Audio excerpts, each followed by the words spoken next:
Çox təşəkkür edirəm, hörmətli xanım sədr, hörmətli millət vəkilləri, hörmətli qonaqlar. Mən də qanun layihəsini dəstəkləyirəm və qanun layihəsinə səs verəcəm.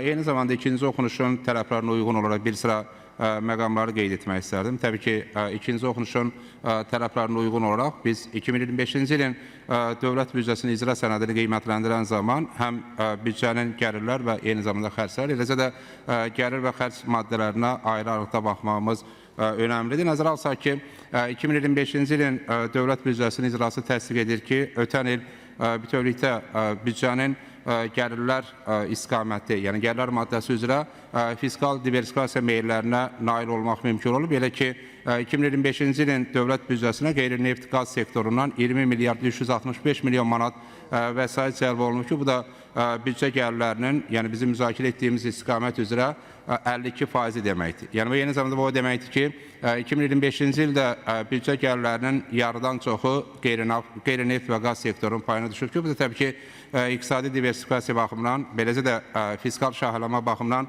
çox vacib məqamlardan biridir. Eyni zamanda ikinci oxunuşun tərəflərinə uyğun olaraq digər vacib məqam gəlirlər maddəsi üzrə diqqət çəkən xüsusi istiqamətlərdən biri qeyri-neft qaz sektorunun fiskal gəlirlərimizdəki payının artmasıdır.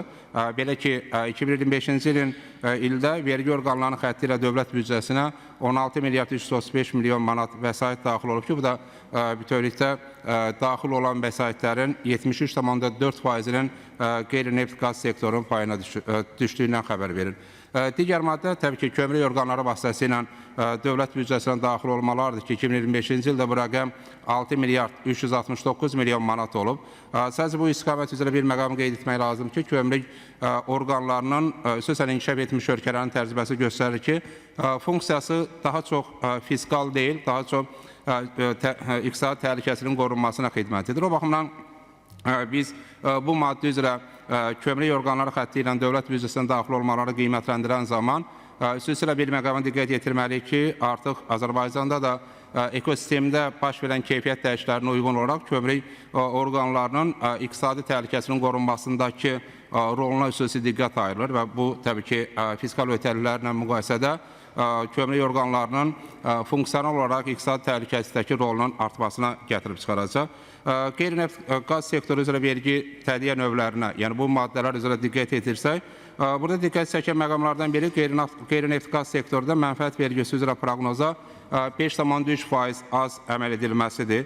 Yəni, praktik olaraq bu maddə birbaşa vergi maddəsidir və birbaşa vergi maddəsi üzrə azalmanın olması ayrıca qiymətləndirməlidir. Çünki praktik olaraq xüsusən də mövcud iqtisadi siyasət dolayı vergilərdən daha çox birbaşa vergilərin payının artırılması və xüsusən də mənfəət və digər vergilər üzrə tədiyyə növləri üzrə daha çox vəsaitin büdcəyə daxil olmasına nail olmaqdan ibarətdir. Biz daxil olma mənbələri üzrə, yəni gəlir mənbələri üzrə, maddələr üzrə sənədi qiymətləndirən zaman diqqət çəkən məqamlardan biri proqnozlarda kənarlaşmalar və artımların olması. Təbii ki, artımların proqnozlar üzrə daha çox olması müsbət məqamdır. Çünki bu dövlət büdcəsinə daha çox vəsaitin daxil olmasına imkan yaradır. Amma bəzi hallarda məsələn, torpaqların icarəyə və idarəetmə verilməsi üzrə daxil olan vəsaitin həcmi 36,8%, büdcə təşkilatlarının ödənişli xidmətlərdən əldə edilən vəsait 24%, sair daxil olmalardan büdcəyə daxil olan vəsaitin həcmi isə 45,5% çox olub. Qeyd etdiyimiz kimi, daha çox vəsaitin büdcəyə daxil olması müsbət məqamdır. Amma təbii ki, bütün hallarda daha geniş kənarlaşmanın olması öncədən proqnozlaşma mexanizminə və metodlara yerindən baxılmasını gündəmə gətirir.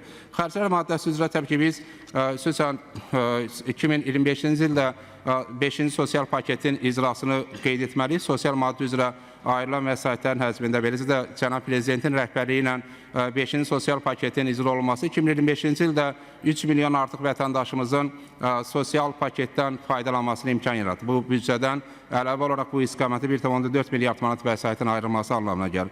Bir sıra büdcə xərc maddələrində icrada təbii ki, proqnozla müqayisədə azalmalar var, amma təbii ki, düşünürəm ki, bu vəsaitlərin daha səmərəli istifadəsi ilə bağlıdır və təbii ki, Maliyyə Nazirliyi tərəfindən xüsusən son 2 ildə bu istiqamətdə aparılan işləri təqdir edirik və düşünürük ki, növbəti xüsusən 2026-27-ci illərdə də proqnozlara uyğunluğun nəzərə alınması çox vacibdir. Çox təşəkkür edirəm.